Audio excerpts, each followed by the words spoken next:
हरिओम। जो पीएचडी की एंट्रेंस की एग्ज़ाम होने वाला है और बीएड के एंट्रेंस की एग्ज़ाम होने वाला है श्री लाल बहादुर शास्त्री नेशनल संस्कृत यूनिवर्सिटी की, उसमें आपको किस चीज़ों को ध्यान देना है। जो परीक्षा में जा रहे हैं, अभी जो परीक्षा होने वाला है उसमें जो भी आ रहे हैं, एक चीज़ ध्यान रखिए कि माइनस मार्किंग इसमें कहीं भी मेंशन नहीं है। और आप अपने एडमिट कार्ड को सही से पढ़ लीजिए, क्योंकि उसमें माइनस मार्किंग की बात नहीं लिखी होगी। यदि लिखी होगी तो उसको फिर ध्यान दीजिए। ठीक है, तो माइनस मार्किंग नहीं है, मैंने जो इसका प्रोस्पेक्ट पढ़ा है।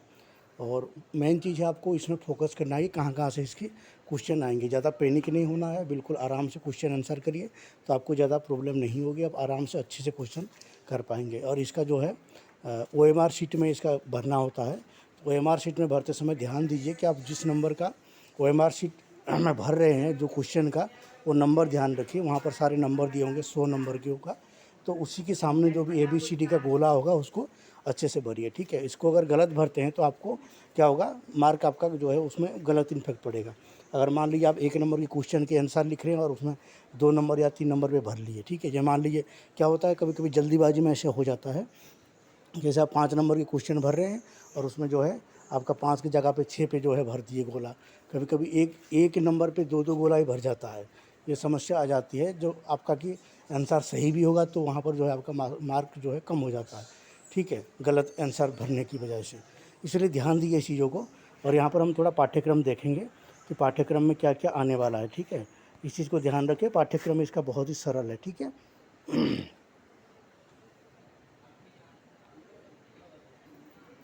देखिए, पहले भी हम ये डिस्कशन कर चुके हैं, इसलिए मैंने इसका अलग से कोई वीडियो नहीं बनाया।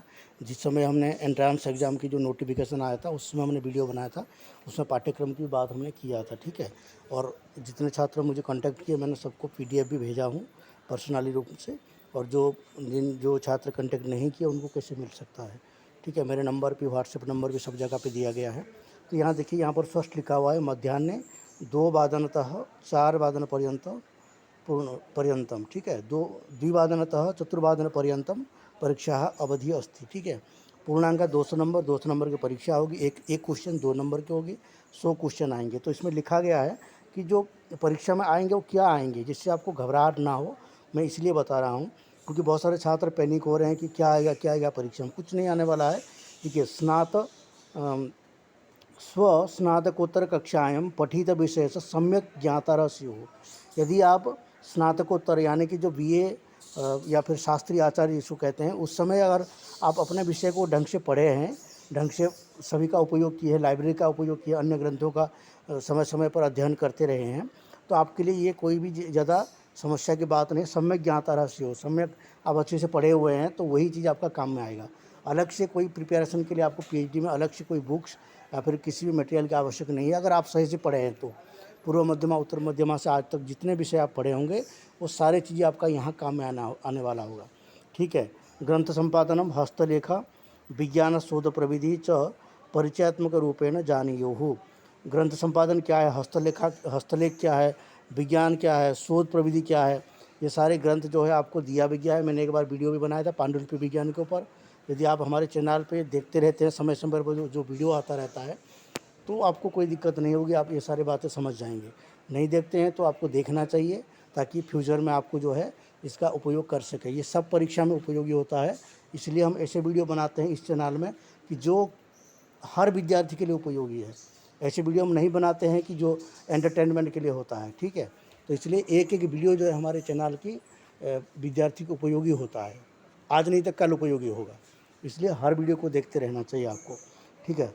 और तीसरे पॉइंट में बताया है, प्राचीन भारतीय इतिहास संस्कृतम संस्कृत साहित्यम भाषा विकासस्य च विभिन्नो सोपानानि अपि सामान्य रूपेण जानीयुः। यदि आप सामान्य रूप से भी जानते हैं कि जो प्राचीन भारतीय इतिहास है, संस्कृत है, संस्कृत साहित्य है, संस्कृत साहित्य का विकास है, जो क्रमिक विकास है, साहित्य के ग्रंथ कब कब से लिखा हुआ है, कौन कौन ने लिखा, ये सारे क्वेश्चन यहाँ पर आएंगे। और भाषा विकास में जो भी सोपान है वो सारे क्वेश्चन में आएंगे। और ये आप हर विद्यार्थी को ये पढ़ना ही पड़ता है। ठीक है, शास्त्री आचार्य की कक्षा में हर विद्यार्थी को इन सब विषयों को पढ़ना ही पड़ता है। आगे लिखा है, समसामयिक विश्वस्य वर्तमान भारतस्य संवैधानिक स्वरूपस्य सामान्य ज्ञानमपि वांछितम वर्तते।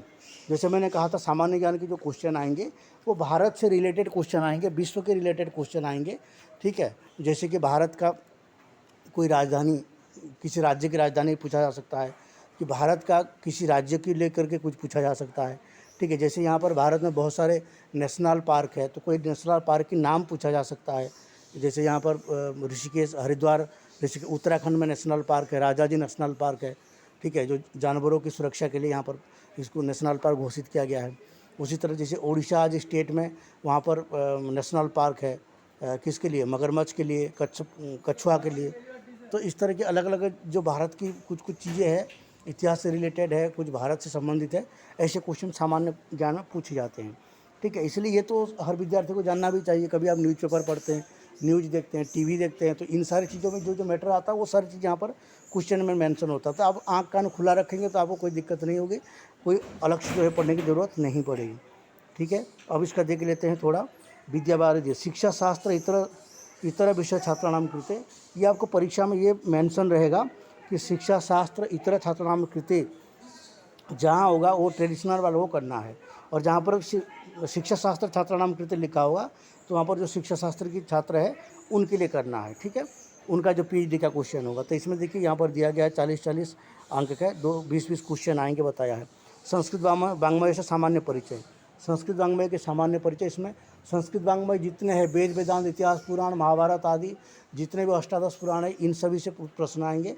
तो इसके लिए कहीं रखने की ज़रूरत नहीं है, आप बस जो पढ़े हैं, सुने हैं आचार्यों के मुख से, गुरुजनों के मुख से, या फिर कहीं भी पढ़े हैं, वो सारी चीज़ें आएगा। और हमने इसके बहुत सारे ग्रंथों में पढ़ाया भी है। हमारे जो अपने जो क्लासें चलती है उनमें हमने बहुत बार बताया भी है कि यहाँ से जहाँ से ज़रूरत होता है, तो उन सब चीज़ों को आप पढ़े होंगे तो आपके लिए कोई दिक्कत नहीं होगी। ये तो हर विद्यार्थी को जानना भी चाहिए। ये सारे सामान्य संस्कृत वाङ्मय के सामान्य परिचय है। शास्त्राणाम ज्ञानम, शास्त्राणाम ज्ञान का अर्थ है कितने शास्त्र, जैसे षड दर्शन है, वेदांग है, उसमें जो है कौन सा, जैसे वेद का अंग है, षडंग है, वेद का 6 अंग है, ज्योतिष, व्याकरण है, निरुक्त है, और क्या नाम आपका छंद है, व्याकरण है। ये सारी चीज़ें जो है ये किसको क्या कहते हैं, ये सारे विषय हम लोगों ने पढ़ चुके हैं और आप भी पढ़े ही होंगे कहीं ना कहीं। और प्रायोगिक व्याकरण, प्रायोगिक व्याकरण में क्या है, समास है, संधि है, और स्त्री प्रत्यय है, कृदंत है, तद्धित है, और जो आपका षडलिंग प्रकरण है, ठीक है, संज्ञा प्रकरण है। यहाँ से क्वेश्चन आएंगे जो सामान्य व्याकरण में, प्रायोगिक व्याकरण में, ठीक है। और उसके बाद शोध प्रविधि, शोध प्रविधि का आपको एक PDF भी मिला होगा। अगर आप अब हमारे ग्रुप में है, टेलीग्राम ग्रुप में है या फिर जो व्हाट्सएप ग्रुप में है, तो आपको PDF मिला होगा।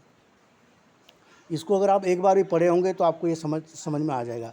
और शोध प्रविधि के ऊपर हमने एक वीडियो भी बनाया था, 5-6 वीडियो, जिसमें अनुसंधान के रिलेटेड बहुत सारी बातें हमने बताए हैं, ठीक है। 5-6 वीडियो में है अनुसंधान के रिलेटेड। अगर ये वीडियो आपने पहले भी देखे हैं, चाहे आप किसी भी का भी छात्र हो, नेट की तैयारी कर रहे हैं, एंट्रांस की तैयारी कर रहे हैं, तैयारी नहीं भी कर रहे हैं, तो भी आपको ये अगर आप देखे होंगे तो आपके लिए उपयोगी आज सिद्ध होगा शोध प्रविधि के ऊपर, ठीक है। ये रहा पाठ्यक्रम। उसी तरह जो है शिक्षा शास्त्र की जो छात्र होंगे उनके लिए भी ये पाठ्यक्रम है, उनको भी इसी में से देख करके आपको तैयारी कर लेना चाहिए, ठीक है। वीडियो को यहीं एंड करते हैं। बाकी विषय पर हमने LBS का सब चर्चा कर चुके हैं पहले से, इसलिए हम इस वीडियो को ज़्यादा लंबा नहीं करें ताकि आपका समय बच जाए। हरिओम।